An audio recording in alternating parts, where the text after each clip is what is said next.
Okay friends, તો આશા રાખું છું તમે બધા મજામાં છો, મસ્ત છો. તો હવે ઇલેક્ટ્રિકલ ઇન્સ્ટ્રુમેન્ટેશનની અંદર આપણે મેગર વિશે ચર્ચા કરવાની છે. બરાબર, મોસ્ટ આઈએમપી ક્વેશ્ચન છે. 7 માર્કની અંદર તમને ક્વેશ્ચન પૂછાતો હોય છે. બરાબર, એટલે આપણે એમ જોઈએ તો મોસ્ટ આઈએમપી ક્વેશ્ચન કહી શકાય કે ભાઈ મેગર આવડી જાય તો 7 માર્ક આપણને રોકડા મળી જાય. ઓકે, હવે અહીંયા તમે જુઓ તો કે ભાઈ મેગરનું તમને અહીંયા ડાયાગ્રામ ડ્રો કરેલો છે વ્યવસ્થિત રીતે. બરાબર, તો આ ડાયાગ્રામ તમારે પરીક્ષાની અંદર મોસ્ટ આઈએમપી છે, ડ્રો કરવાનો છે ખાસ, કાંઈ પણ ભૂલ કર્યા વગર.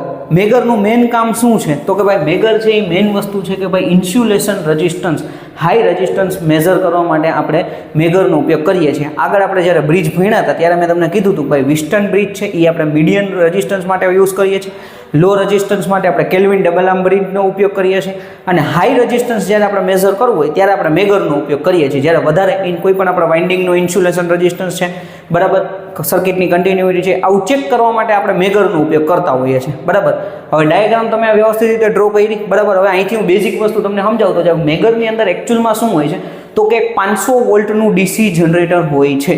બરાબર, 500 વોલ્ટ અથવા વોલ્ટેજ થોડાક વધારે ઘટાડે હોઈ શકે છે, ડિપેન્ડ્સ ઓન કે અત્યારે સાઇઝ પ્રમાણે આગળ પાછળ થતું રહેતું. પણ આપણે બુકની અંદર 500 વોલ્ટ આપેલું છે, એટલે 500 વોલ્ટનું ડીસી જનરેટર હોય છે, જેને 160 આરપીએમથી આપણે ફેરવીએ છીએ. બરાબર, હેન્ડલ હોય છે, હેન્ડલને 160 આરપીએમથી ફેરવવામાં આવે એટલે 500 વોલ્ટ ડીસી જનરેટ થાય છે. સિમ્પલ ને આ બેઝિક વસ્તુ થઈ. હવે અહીંયા તમે જુઓ તો આ આખું કન્સ્ટ્રક્શન આપેલું છે. બરાબર, અહીંયા N અને S પરમાનન્ટ મેગ્નેટ છે.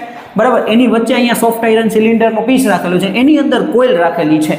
હવે કોઇલ તમે જો 2 કોઇલ રાખેલી છે, એક છે કરંટ કોઇલ. બરાબર, એક કરંટ કોઇલ છે અને એક છે એ પોટેન્શિયલ કોઇલ. હવે પોટેન્શિયલ કોઇલ તમે જોશો ને તો એ હાઈ રેઝિસ્ટન્સ સાથે આપણા જે ડીસી જનરેટર છે એની સાથે કનેક્ટેડ છે. ઉપરનો છેડો તમે જો હાઈ રેઝિસ્ટન્સ, પછી આ પોઝિટિવ સાથે કનેક્ટેડ છે, નીચેનો છેડો તમે જુઓ તો કે આ નેગેટિવ ટર્મિનલ આરે કનેક્ટેડ છે. એટલે આ પોટેન્શિયલ કોઇલ છે જે વોલ્ટેજની આરે પેરેલલ, મતલબ કે આપણા જનરેટરની સાથે પેરેલલમાં કનેક્ટ હશે.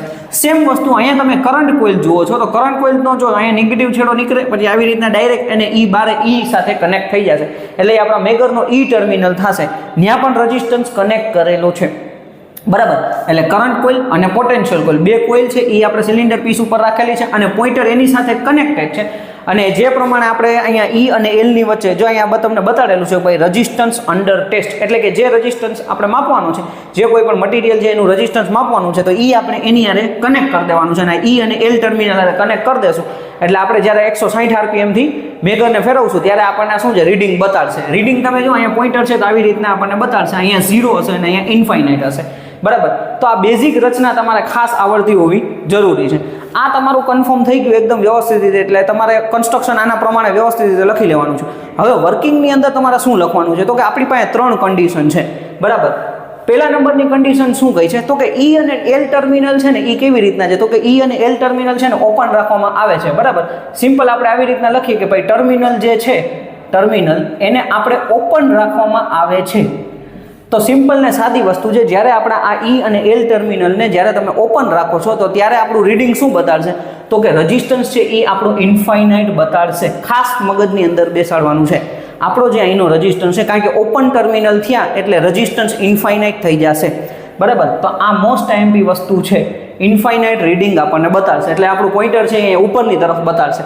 ત્યાર પછી બીજા નંબરનો કન્ડિશન જોઈએ તો કે ટર્મિનલ છે એ સાદા વાયરથી આપણે શોર્ટ કરી દીધા છે. બરાબર, એકદમ બેઝિક વસ્તુ છે, સાદા વાયરથી આપણે જ્યારે શોર્ટ કરી દઈએ છીએ, આ 2 ટર્મિનલને આપણે એક બેઝિક સાદા વાયરથી, કોપરના વાયરથી શોર્ટ કરી દઈએ તો એનો મતલબ થઈ ગયો રેઝિસ્ટન્સ 0 બતાડશે. મેગરનું રીડિંગ શું બતાડશે? 0 બતાડશે. અહીંયા આવી જશે 0 આપણને બતાડશે. બરાબર, ક્યારે? જ્યારે તમે શોર્ટ કરી દો છો ત્યારે. 2 કન્ડિશન થઈ, આ જ તમારે વર્કિંગની અંદર લખવાની છે. વર્કિંગની કે ભાઈ જ્યારે તમે શું કરો છો, 2 આપણા ઈ અને એલ ટર્મિનલને ઓપન રાખો છો, 160 આરપીએમથી જ્યારે તમે ફેરવો છો, બરાબર, મેગરને, ત્યારે 500 વોલ્ટ ડીસી તો જનરેટ થશે પણ રીડિંગ આપણને ઇન્ફાઇનાઇટ બતાડશે. પછી જ્યારે એક સાદા વાયરથી તમે શોર્ટ કરી દો છો ઈ અને એલને, અને પછી તમે 160 આરપીએમથી મેગરને ફેરવો છો ત્યારે આપણો રેઝિસ્ટન્સ શું બતાડશે? 0 બતાડશે. બરાબર, અને ત્રીજા નંબરની કન્ડિશન છે કે ભાઈ એકચ્યુઅલમાં રેઝિસ્ટન્સ અંડર કેસ, તમે કોઈ પણ એક ઇન્સ્યુલેશન રેઝિસ્ટન્સ છે કે ભાઈ રેઝિસ્ટન્સ છે, બરાબર, રેઝિસ્ટન્સ તમે કોઈ પણ એડ કરો છો કે જો કોઈ પણ આપણે કેબલ છે, કેબલનું ઇન્સ્યુલેશન રેઝિસ્ટન્સ માપવું છે તો ઈ અને એલ ટર્મિનલની વચ્ચે તમે જ્યારે રાખો છો તો આપણું રીડિંગ મેગા ઓહમમાં આવશે. આ વસ્તુ ખાસ મગજની અંદર રાખવાની છે, કારણ કે આપણે પહેલાં જ કીધું હાઈ રેઝિસ્ટન્સ ઇન્સ્યુલેશન રેઝિસ્ટન્સ માપવા માટે આપણે મેગરનો ઉપયોગ કરીએ છીએ. તો અહીંયા જે રીડિંગ બતાવશે અહીંયા કોઈ પણ વચ્ચે માનો કે 2 મેગા ઓહમ હોય, 3 મેગા ઓહમ હોય, 5 મેગા ઓહમ હોય, તો આપણું જે રીડિંગ હશે એ મેગા ઓહમની અંદર આવશે. એટલે વર્કિંગની અંદર તમારે આ 3 મેઇન કન્ડિશન છે, આ વ્યવસ્થિત રીતે તમે ડિસ્ક્રાઇબ કરી દો એટલે તમને પૂરેપૂરા માર્ક મળશે. પાછું આપણે સમજી લઈએ, જ્યારે 2 ટર્મિનલ ઓપન છે ત્યારે રેઝિસ્ટન્સ ઇન્ફાઇનાઇટ બતાવશે, બરાબર, બહુ એકદમ ઇન્ફાઇનાઇટ રેઝિસ્ટન્સ, કારણ કે ઓપન સર્કિટ થઈ ગઈ છે. જ્યારે શોર્ટ સર્કિટ થઈ જાય, ત્યારે આપણને ખબર છે શોર્ટ સર્કિટ થઈ જાય તો રેઝિસ્ટન્સ 0 થઈ જાય, એટલે 2 ટર્મિનલ શોર્ટ કરી દીધા છે ત્યારે આપણો રેઝિસ્ટન્સ 0 થઈ જશે. અને એકચ્યુઅલ કન્ડિશનની અંદર જ્યારે તમે કોઈ રેઝિસ્ટન્સ કેબલના ઇન્સ્યુલેશન રેઝિસ્ટન્સ માપવાનો હોય એ તમે એની યારે કનેક્ટ કરો છો ત્યારે આપણું જે રીડિંગ છે એ મેગા ઓહમની અંદર બતાડશે, બરાબર. એટલે 7 માર્ક એકદમ ઇઝીલી મળી જાય એવા છે. રોકડા માર્ક છે આપણા માટે. પહેલાં તમારે આકૃતિ ડ્રો કરવાની છે, એનું કન્સ્ટ્રક્શન બેઝિક ડ્રો કરવાનું છે કે ભાઈ 500 વોલ્ટનું ડીસી જનરેટર છે, બરાબર. અહીંયા તમે એન અને એસ પોલની વચ્ચે આપણે શું છે તો કે ભાઈ સોફ્ટ આયરનનો પીસ છે, 2 કોઇલ છે, કરંટ કોઇલ, પોટેન્શિયલ કોઇલ, કેવી રીતના કનેક્ટ કરેલું છે એ બતાડવાનું છે. 12 ટર્મિનલ ઈ અને એલ નીકળેલા છે. બેઝિક વસ્તુ તમે લખી નાખી, બરાબર. શું માપે છે મેગર? તો સૌથી પહેલાં તમારે શરૂઆત જ અહીંથી કરવાની છે. ઇન્સ્યુલેશન રેઝિસ્ટન્સ મેઝર કરવા માટે મેગરનો ઉપયોગ કરીએ છીએ, અથવા હાઈ રેઝિસ્ટન્સ મેઝર કરવા માટે આપણે મેગરનો ઉપયોગ કરીએ છીએ. અહીંથી કમ્પ્લીટ થઈ ગયું. ટી પછી તમારે વર્કિંગ લખી અને આ 3 કન્ડિશન તમારે સમજાવવાની થશે. આ વસ્તુ જ્યારે તમે પ્રેક્ટિકલમાં જોબ કરવા જશો ત્યારે પણ તમને કામ લાગશે, બરાબર. તો મેગરની અંદર ખાલી આટલું જ છે. બેઝિક વ્યવસ્થિત રીતે તમે ડ્રો કરી અને લખીને આવશો તો પૂરેપૂરા 7 માર્ક મળશે.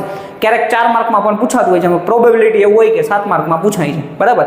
તો એના માટે વ્યવસ્થિત રીતે તમે પોઝ કરી સ્ક્રીનશોટ લઈ લેજો અને લખી નાખજો, બરાબર. બાકી કંઈ પણ ક્વેશ્ચન હોય તો તમે કમેન્ટ કરજો. નેક્સ્ટ વિડીયોની અંદર બીજા આપણે આઈએમપી ક્વેશ્ચન જોતા જઈએ. Thank you friends.